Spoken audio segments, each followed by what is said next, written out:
कभी आपने कल्पना किया था कि अंतर्राष्ट्रीय योग दिवस मनाया जाएगा? जोर से बोलिए ज़रा। कभी सोचा था आपने? नहीं, बिल्कुल। आज मना रहे।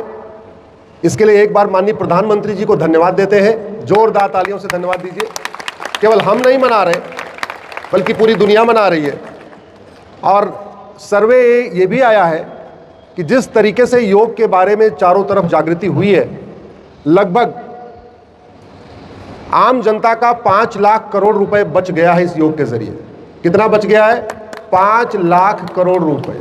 इतना वो बीमारियों में चला जाता। भारत की बात नहीं कर रहा हूं, पूरी दुनिया की बात कर रहा हूं, क्योंकि पूरी दुनिया योग कर रही है। ये अपने आप में बहुत बड़ा चमत्कार है। माननीय प्रधानमंत्री जी एक सबल भारत बनाना चाहते हैं, एक संपन्न भारत बनाना चाहते हैं, एक स्वस्थ भारत बनाना चाहते हैं, एक साक्षर भारत बनाना चाहते हैं, एक समृद्ध भारत बनाना चाहते हैं, एक सशक्त भारत बनाना चाहते हैं, एक सुरक्षित भारत बनाना चाहते हैं, एक समावेशी भारत बनाना चाहते हैं, एक स्वावलंबी भारत बनाना चाहते हैं, एक स्वाभिमानी भारत बनाना चाहते हैं, एक संवेदनशील भारत बनाना चाहते हैं, भ्रष्टाचार मुक्त भारत बनाना चाहते हैं, अपराध मुक्त भारत बनाना चाहते हैं, अलगाववाद मुक्त भारत बनाना चाहते हैं, आतंकवाद मुक्त भारत बनाना चाहते हैं, माओवाद मुक्त भारत बनाना चाहते हैं, नक्सलवाद मुक्त भारत बनाना चाहते हैं, घुसपैठ मुक्त भारत बनाना चाहते हैं, धर्मांतरण मुक्त भारत बनाना चाहते हैं, नशा मुक्त भारत बनाना चाहते हैं, अश्लीलता मुक्त भारत बनाना चाहते हैं। लेकिन जो कुछ वो चाहते हैं उनके अकेले से नहीं होगा। हम सब लोगों को अपनी तरफ से मनसा वाचा कर्मणा अपनी क्षमता के अनुसार प्रयास करना पड़ेगा। मैं भी सुप्रीम कोर्ट में वही कर रहा हूँ। मैं भी अपनी तरफ से बहुत सारे भारत को बर्बाद करने के लिए प्रयास किए गए, अंग्रेज़ों के द्वारा किए गए, मुगलों के द्वारा किए गए, 1950 के बाद वाले अंग्रेज़ों के द्वारा किए गए, उन्हीं को एक एक करके मैं सुप्रीम कोर्ट में चैलेंज कर चुका हूँ। अभी तक 225 PIL मैंने सुप्रीम कोर्ट, हाई कोर्ट में फाइल किया है। ऐसे बहुत सारे, कहते नहीं, गड़े मुर्दे उखाड़ना। हमारा काम सुप्रीम कोर्ट में गड़े मुर्दे को उखाड़ के सुप्रीम कोर्ट के सामने रख देना। उसके बाद सुप्रीम कोर्ट को जो करना है सुप्रीम कोर्ट करे, सरकार को जो करना है वो करे। मेरा प्रयास यही है, गड़े मुर्दे उखाड़ना। और मैं धन्यवाद दूंगा, पिछले 10 वर्षों में वो 1,500 गड़े मुर्दे मैंने निकाले और सरकार ने 1,500 अंग्रेजी कानून खत्म कर दिए।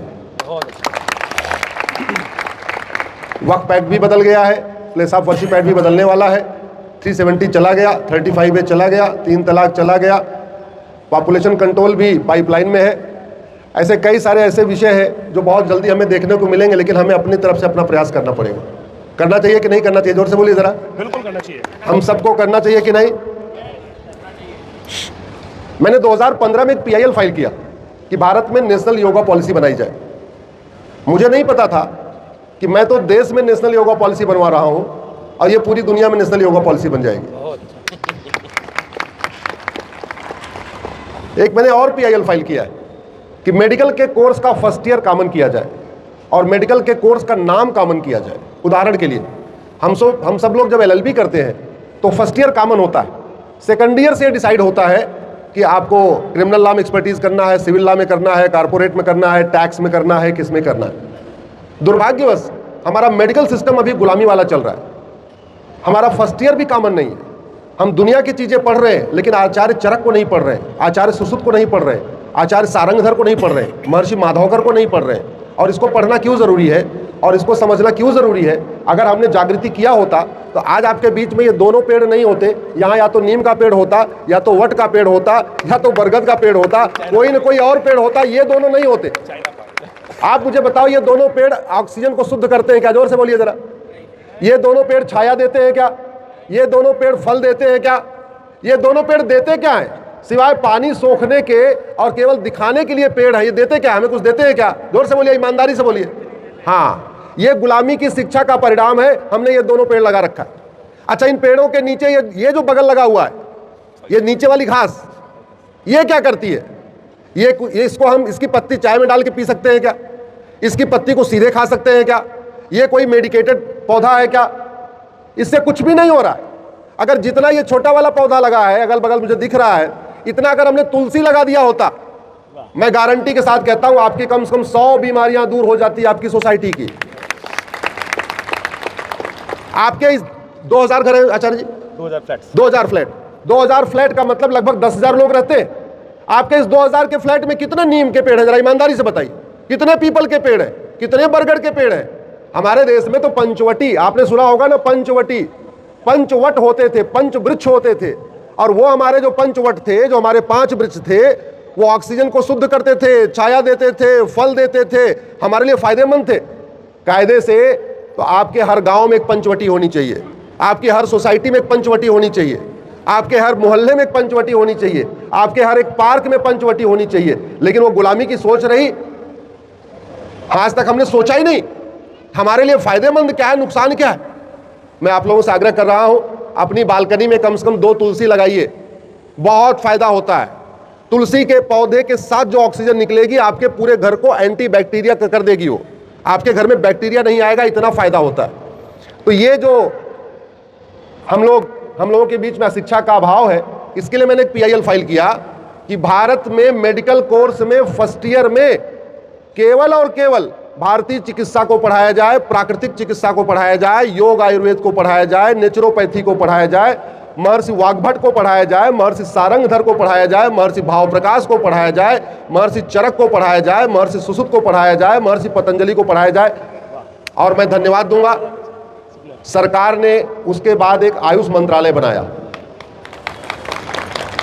ये मैं आयुष मंत्रालय की पहले की बात बता रहा हूं। आयुष मंत्रालय बना है, वो इस विशेष रूप से बना है योग आयुर्वेद नेचुरोपैथी को प्रमोट करने के लिए। लेकिन अभी वो वाला काम बाकी है कि फर्स्ट ईयर कॉमन हो। दूसरा, मेडिकल के कोर्स का नाम भी कॉमन होना चाहिए। LLB आप किसी भी फील्ड में करो, आपका कोर्स LLB कहलाता है। इंजीनियरिंग आप किसी भी फील्ड में करो, आपका कोर्स BTech कहलाता है। ऐसा है कि नहीं है? आप सिविल से करो, मैकेनिकल से करो, इलेक्ट्रिकल से करो, इलेक्ट्रॉनिक्स से करो, कंप्यूटर साइंस से करो, आपके कोर्स का नाम क्या होता है? जोर से बोलिए जरा, BTech। ऐसे ही मेडिकल के कोर्स का नाम कॉमन होना चाहिए।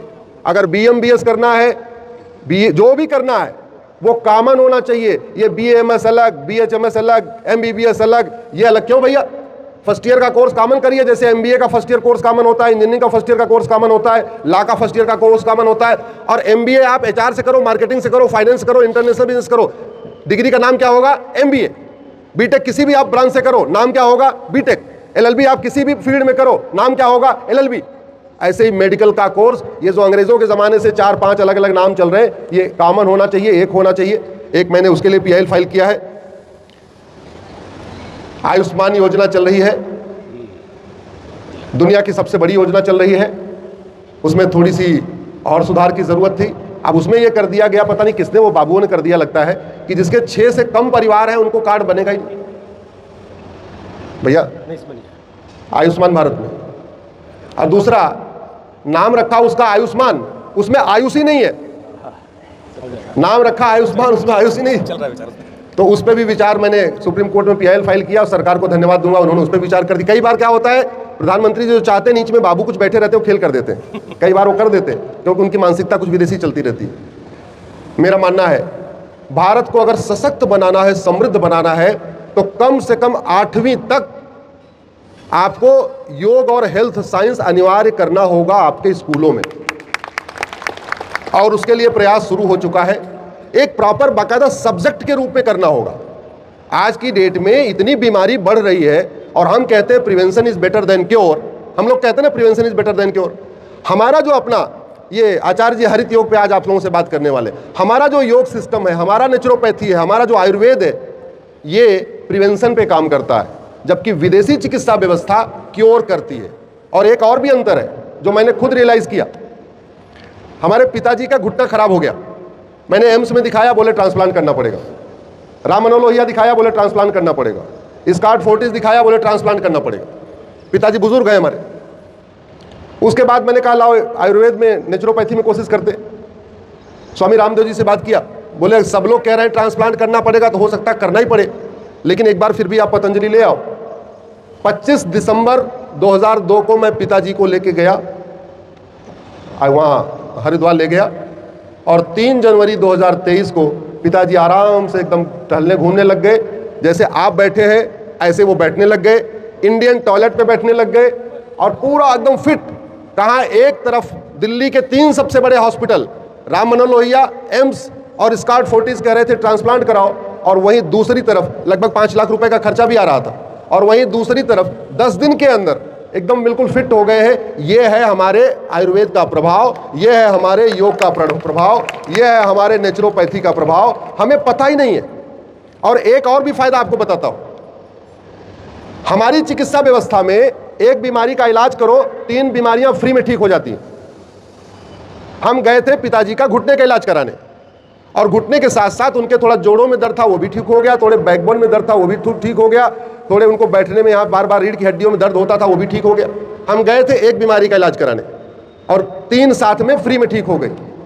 जबकि मैं विदेशी चिकित्सा का विरोधी नहीं हूँ, लेकिन ये कह सकता हूँ कि जब विदेशी चिकित्सा में इलाज कराते हैं तो एक बीमारी का इलाज कराते हैं, वो तो ठीक होती है, लेकिन उसका साइड इफेक्ट ये होता है कि 5 साल के बाद 3 साल के बाद दूसरी शुरू हो जाती है। आप कोलेस्ट्रॉल का, आप डायबिटीज़ का इलाज कराइए, किडनी खराब होना शुरू। आप कोलेस्ट्रॉल का इलाज कराइए, बीपी बढ़ना शुरू। बीपी का इलाज कराइए शुरू, लीवर में दिक्कत शुरू। तो एक का इलाज कराइए तो एक दूसरी साथ में काउंटर शुरू हो जाती है। वहीं दूसरी तरफ हमारी चिकित्सा व्यवस्था, तो इसलिए अब समय आ गया है कि पहले ये देखा जाए कि कौन सी बीमारी के लिए सबसे बढ़िया कौन सी चिकित्सा व्यवस्था है।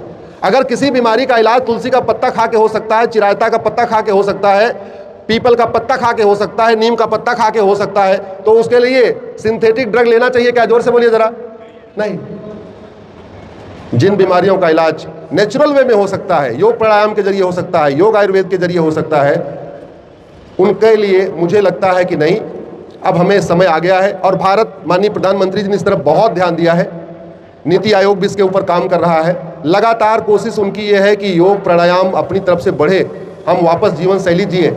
और एक बात मैं कहना चाहूँ, स्वस्थ रहना चाहते हैं तो भोजन के रूप में जैन बन जाइए। कोई जैन बैठा है क्या इधर? बैठे हैं क्या जैन? भोजन कितनी बार करना चाहिए और कब से कब तक? सूर्योदय से सूर्यास्त के बीच में।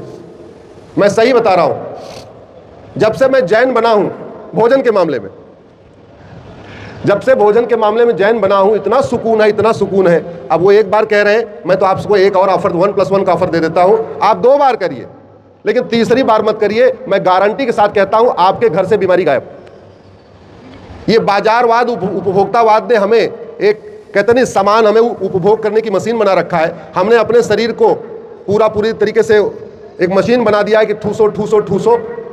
भोजन के मामले में जैनिज्म फॉलो करिए, ध्यान के मामले में बुद्धिज्म फॉलो करिए, शौर के मामले में सिखिज्म फॉलो करिए, और अल्टीमेटली क्या फॉलो करिए? सनातन फॉलो करिए। आपकी सारी समस्याएं खत्म हो जाएंगी, सारी समस्याएं खत्म। सामने से कहीं दिक्कत आ रही हो, सिख बन जाइए, गुरु गोविंद सिंह जी को याद करिए, उनके तरीके से विरोध करिए।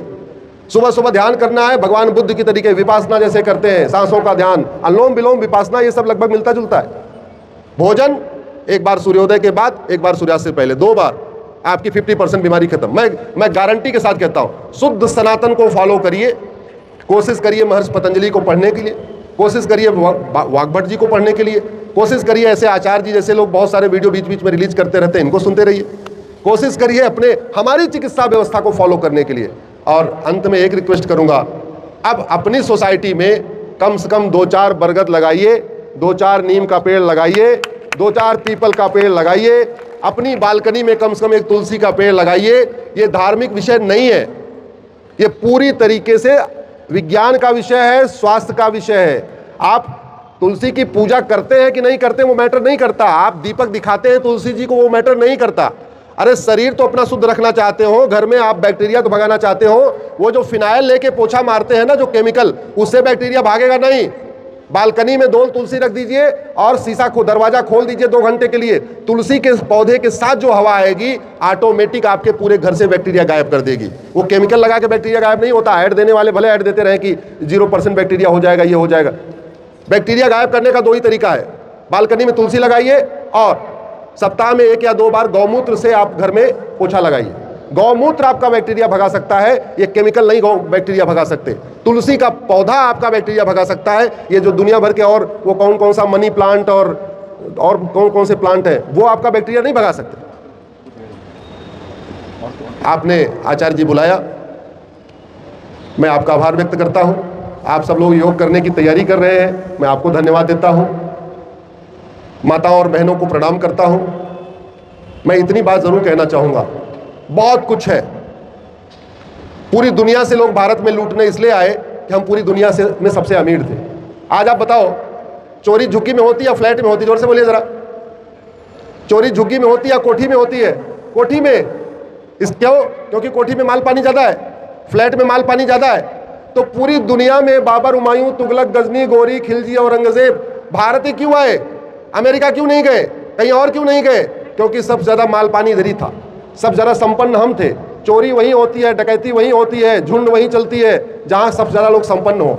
हम संपन्न थे हर तरीके से। हम आध्यात्मिक रूप से संपन्न थे, हम शारीरिक रूप से संपन्न थे, हम मानसिक रूप से संपन्न थे, हम वैदिक रूप से संपन्न थे, हम सांस्कृतिक रूप से संपन्न थे, हम नैतिक रूप से संपन्न थे। प्रत्येक तरीके से हम संपन्न थे। इसीलिए जो लोग, कुछ लोग लूटने आए, कुछ सीखने आए, कुछ ज्ञान लेने आए, अलग अलग तरीके से आए। एक बार फिर से हमें अपने वही प्राचीन वैभव को प्राप्त करना है, परम वैभव को प्राप्त करना है। लेकिन उसको प्राप्त करने का एक ही तरीका है कि हम सब लोग अपने प्राचीन परंपरा, प्राचीन वैभव पे गर्व करने के साथ साथ उसको देखें, उसको समझें, उसकी एनालिसिस करें, ये भी देखें कि वास्तव में क्या हो रहा है। तो आप ये बताइए, कितने लोगों के बालकनी में तुलसी का पौधा आने वाला? जोर से बोलिए, हाथ उठा के दिखाइए जरा। कितने लोगों के बालकनी में तुलसी का पौधा आएगा? सबके आएगा? दोनों हाथ नहीं उठ रहा पीछे से? हाँ,